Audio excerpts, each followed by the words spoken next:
lisons maintenant dans la première épître de Jean, au chapitre 5, les versets 1 à 9. Et c'est principalement sur les derniers versets de cette lecture, 6 à 9, que portera notre méditation.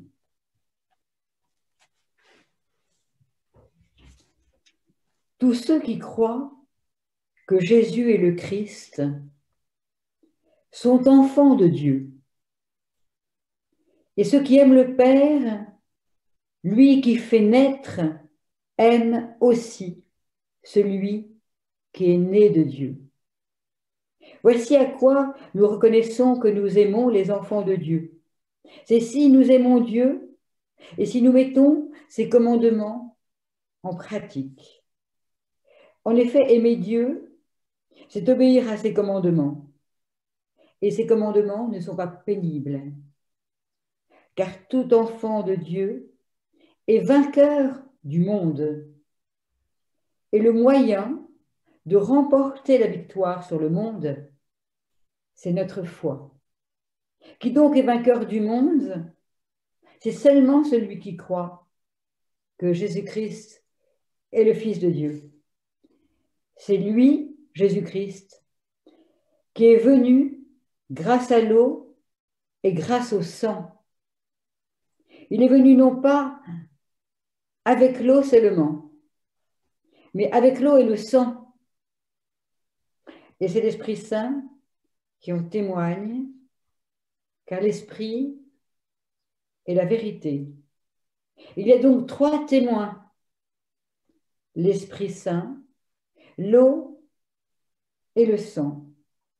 Et tous les 3 sont d'accord. Nous acceptons le témoignage humain.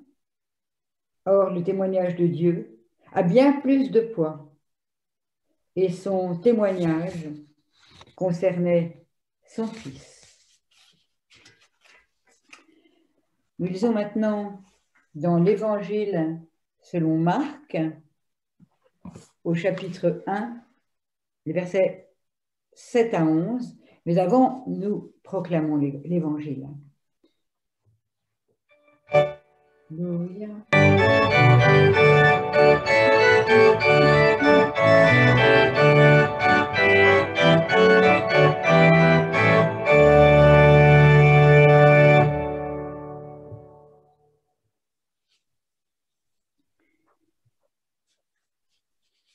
Jean proclamait: celui qui est plus fort que moi vient après moi, et je ne suis pas digne, en me courbant, de délier la lanière de ses sandales.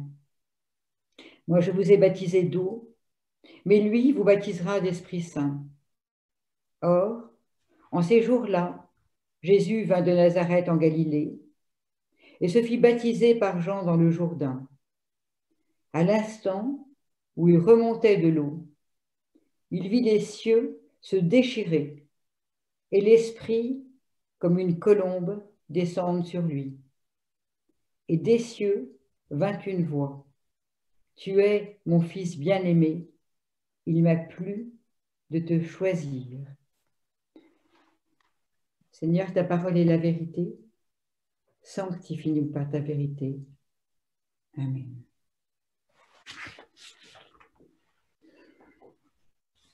Mes amis, vous avez entendu, Jésus le Christ est venu avec l'eau et le sang. Non seulement avec l'eau, mais avec l'eau et le sang, est-il dit dans la première épître de Jean. Il y a comme ça des phrases hautement inspirées et prophétiques et qui n'ont pas d'âge. Et elles méritent vraiment qu'on s'arrête dessus et qu'on médite dessus aussi, parce qu'elles nous portent. Oui, très belle parole dans cette épître de Jean, où Jésus est décrit comme celui qui vient non seulement avec l'eau, mais avec le sang. D'abord, l'eau du baptême de Jésus comme Nous l'avons entendu dans notre lecture de l'Évangile.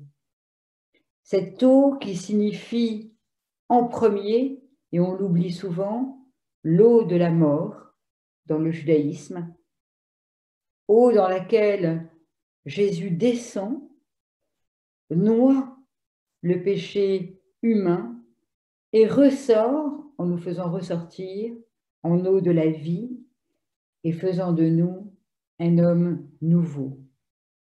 Cette eau pure dans laquelle il nous incorpore à lui, nous incorpore dans sa vie. Baptizein en grec veut dire noyer, comme Jésus va être lui-même baptisé dans le Jourdain. Et puis le sang, belle allusion au sang de la croix, au sang de sa croix, car cette purification du péché de l'homme, l'homme étant éloigné de Dieu, ne se fait pas par la seule interaction de l'eau du baptême, en fait, sur nous, dont il est seulement le signe, mais bien par sa croix et son sang. Hors de question donc, et cela nous est rappelé, d'oublier que c'est avec le sang de sa croix que Christ nous sauve et nous rapproche de Dieu. C'est bien par cette descente en nous, descente en le cœur de l'homme, vie qu'il a bien voulu endosser et revêtir notre vie, oui, par ce don personnel auquel Dieu répondra par sa grâce, par sa résurrection, qu'il nous sauve. Vie éternelle que Dieu en Christ nous donne, la vie. Alors voici ce qui est dit. Mais comme vous avez entendu, il y a une troisième personne sans laquelle rien ne serait compréhensible par l'homme. C'est par l'Esprit Saint qui rend témoignage, le témoignage intérieur que l'homme peut recevoir ce mystère, car l'Esprit est la vérité, dit Jean. Donc c'est par l'eau, le sang et l'Esprit, ce trio, que le Christ est venu à nous. Alors qu'est-ce que l'homme en fait pour sa vie? Que Christ soit venu à nous avec le sang, l'eau et l'Esprit. Qu'est-ce qu'il en fait? Eh bien, l'homme, et même le chrétien, au lieu de se saisir de cette affirmation, de cette déclaration chrétienne très forte et structurante, eh bien, il la masque. Il la masque par une préoccupation tout autre pour sa vie et qui traverse les âges. Il se tourne vers lui-même et il s'obnubile sur lui, sur son action, par tous ses gestes.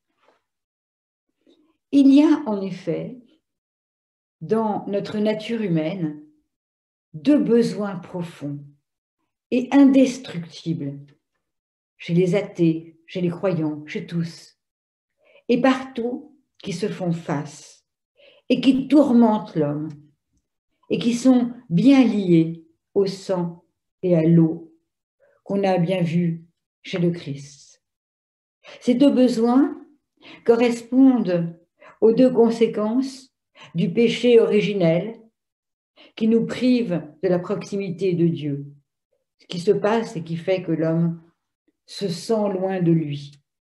Ce péché qui efface en notre âme, notre péché d'humanité en fait, qui nous empêche de vivre avec l'image de Dieu, qui nous enlève la capacité d'amour, d'espérance et de foi, comme le dit l'apôtre Paul, et qui nous rend donc esclaves de notre penchant humain, charnel, tout en nous enlevant donc notre côté spirituel. Alors ces deux besoins correspondent tout à fait à l'eau et au sang. Le sang, c'est le besoin constant de l'expiation des péchés, se justifier sans cesse. C'est ce qui a donné par le sang naissance aux rites sanglants, à ces sacrifices de victimes innocentes qu'on retrouve dans toutes les religions de l'Antiquité, à l'instar des souffrances volontaires qu'on retrouve dans tous les peuples du monde. Bien, et vous le savez, que ces sacrifices ne servent à rien. De telles souffrances n'effacent absolument pas le péché, mais c'est enraciné en l'homme. Et puis l'eau, c'est ce qui correspond aux besoins de sainteté. C'est ce qui nous pousse à vouloir être au plus pur, ce qui fait surgir du milieu de toute perversité humaine des natures d'hommes, bien sûr, bien plus dévouées que d'autres, dont la vie se passe à vouloir atteindre des sommets très hauts et des idéaux de perfection qu'ils voudraient atteindre sans jamais y arriver. Là aussi, ceci est l'expression vivante du besoin de sainteté inhérent au cœur de l'homme. Alors ce double besoin ne s'éteint jamais, il est présent depuis toujours, est présent aujourd'hui. Auparavant, dans l'Ancien Testament, on le voit dans le judaïsme, cette sainteté, pour en donner un exemple, est figurée par l'eau dont on faisait et dont on fait usage dans les ablutions, si fréquemment ordonnées par le culte lévitique. Et les fidèles de l'Ancienne Alliance, donc, dont la foi était éclairée par le Saint-Esprit, s'attachaient donc à suivre aussi des ordonnances légales, des commandements pour obtenir le salut, ce besoin de sainteté. Et puis l'expiation, figurée par le sang, qui était toujours versé abondamment par les sacrifices. Alors Jésus, qui est l'accomplissement, l'aboutissement de la loi, est venu, comme les prophètes l'avaient annoncé, avec l'eau et le sang. Avec l'eau qui purifie, avec le sang qui explie le péché. Et c'est par ce double bienfait apporté par Jésus que l'apôtre Jean, dans notre texte, démontre qu'il est vraiment le Messie, qu'il est vraiment le Sauveur du monde. Ce fait central et fondateur est attesté par le Saint-Esprit. Le Saint-Esprit rend témoignage par la prédication et les écrits des apôtres et, comme on en est si sensible chez les protestants, par le témoignage intérieur de l'Esprit Saint. Jean ajoute, c'est l'Esprit qui rend témoignage parce que l'Esprit est la vérité. Ainsi, dans la doctrine de Jésus, on entend chez l'apôtre Paul, son sang est répandu et son corps rompu pour la rémission des péchés. Il était nécessaire qu'il souffrit, entendons-nous même dans les évangiles. Il est venu sauver ce qui était perdu et donner sa vie en rançon pour les pécheurs. Voici l'expiation. Et en même temps, et on le voit dans ce récit, dans ce texte, eh bien Jésus enseigne aux hommes ses préceptes et des commandements pour la pureté, pour la sainteté. Il leur dit, tu aimeras ton prochain comme toi-même et le Seigneur ton Dieu de tout ton cœur et de toute ta pensée. Voici la sainteté.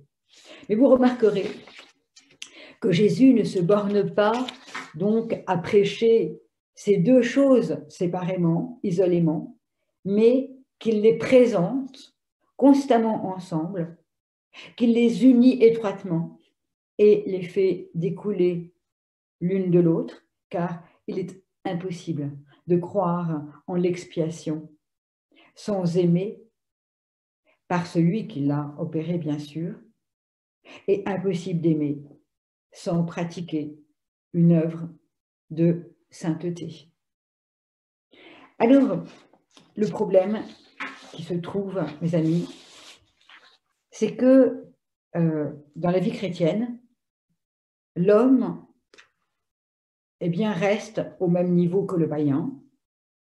L'homme est toujours omnubilé par lui, au lieu de prendre cette affirmation, au lieu de rendre témoignage au Christ et de s'inspirer du Christ qui sauve par l'eau et le sang. Christ sauve.